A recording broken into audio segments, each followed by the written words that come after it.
Nous avons récemment été témoins de vives tensions entre la Suède et l'Irak, provoquées par la profanation du Coran. Le 20 juin 2023, des manifestants ont incendié l'ambassade de Suède à Bagdad. Les passions charriées par cette crise font penser à l'affaire Mila en France, du nom de cette adolescente de 16 ans qui, suite à des propos sur la religion musulmane en 2020, fut l'objet de menaces de mort sur les réseaux sociaux. Menaces totalement inadmissibles, évidemment. Heureusement, les médias, une majorité de la classe politique française et l'appareil judiciaire surent réagir pour secourir cette fille en détresse. Et c'est à l'occasion de cette affaire Mila que plusieurs voix dans la défense de l'adolescente évoquèrent son droit de blasphémer. Le droit de blasphémer. C'est sur ce droit que je voudrais qu'on s'arrête aujourd'hui. Le dictionnaire Larousse définit ainsi le blasphème. Parole, discours qui insulte la divinité, la religion ou ce qui est considéré comme sacré. Avoir le droit de blasphémer veut donc dire avoir le droit d'insulter ce que autrui considère comme sacré. Sa religion, ses prophètes et autorités spirituelles, ses écritures saintes, ses objets, lieux ou bâtiments sacrés.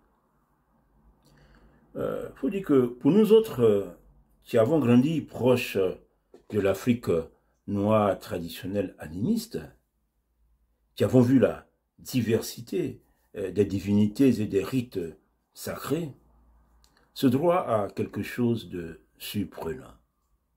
Parce que chez nous, chaque clan, chaque lignage, des fois même chaque famille a son génie ou sa divinité vénérée, sa rivière adorée. Je me souviens quand j'étais adolescent, telle famille adore le fleuve Comoé, telle autre adore la rivière Manzan ou le Tanor. Des fois c'est sa montagne ou sa forêt sacrée. Je me souviens qu'il y a des montagnes où il ne fallait pas aller parce que c'était là-bas que la famille régnante pratiquait certains rites. Des fois, c'est son animal vénéré. Et dans cette diversité, le respect de ce qui est sacré pour l'autre est à la fois une marque de savoir-vivre et une condition sine qua non de la coexistence pacifique. Comment peut-on imaginer manquer de respect de façon ostentatoire à ce qui est sacré pour l'autre? Le moins qu'on puisse dire, c'est que le droit de blasphémer n'est ni un droit de bon sens, ni un droit naturel. Oui, osons le mot, le droit de blasphémer est une absurdité qui s'oppose à la morale naturelle. Alors, d'où vient cette idée aberrante du droit de blasphémer? C'est en Occident, dans les dérives des idées dites de la Renaissance, des Lumières, qu'il faut aller chercher les origines de ce droit ubuesque. Face à une église puissante qui, par l'Inquisition, condamnait sévèrement les hérésies, une certaine élite s'est progressivement arrogé le droit d'attaquer l'institution du Christ, autant dans ses dogmes que dans ses symboles. C'est donner le droit de dénigrer le sacré. On peut se rappeler cette révolution de 1789, très haineuse du christianisme. On peut se rappeler le dénigrement permanent de l'Église pendant tout le XIXe siècle, qualifié de l'opium du peuple. On peut se rappeler l'anticléricalisme acharné de la Troisième République française. Donc c'est tout ce climat en Occident qui a abouti à des élites qui, la tartufferie aussi aidant, trouvent bon genre de moquer l'Église, d'agresser l'Église. Voilà, le droit de blasphémer est né. Pour le bonheur d'éditorialistes, humoristes, caricaturistes et autres influenceurs de l'opinion. Exerçant un magistère intellectuel et culturel sur la société, le courant révolutionnaire a contribué à la formation d'une élite républicaine renégate qui prend toujours plaisir à moquer l'Église. Par exemple, après avoir fait voter le mariage pour tous en 2013, François Hollande, selon les médias, aurait envisagé la nomination d'un ambassadeur homosexuel marié au Vatican. Au Vatican, mais pas en Arabie Saoudite. L'islam mérite respect, mais pas le christianisme. Cette élite renégate, depuis trop longtemps, érode sa nation, abîme sa nation. Alors, ayant conçu le droit de blasphémer contre l'Église, le courant d'idées révolutionnaires est mal à l'aise quand ce droit est évoqué aujourd'hui pour justifier critiques ou moqueries contre d'autres cultes.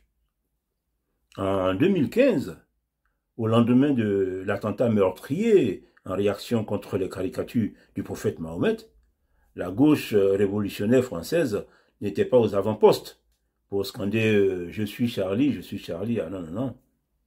Elle ne s'est pas mobilisée non plus, cette gauche révolutionnaire en 2020, pour défendre la jeune Mila. Oui, le droit de blasphémer n'existe qu'en raison de la haine vouée à l'Église par les élites renégates de l'Occident.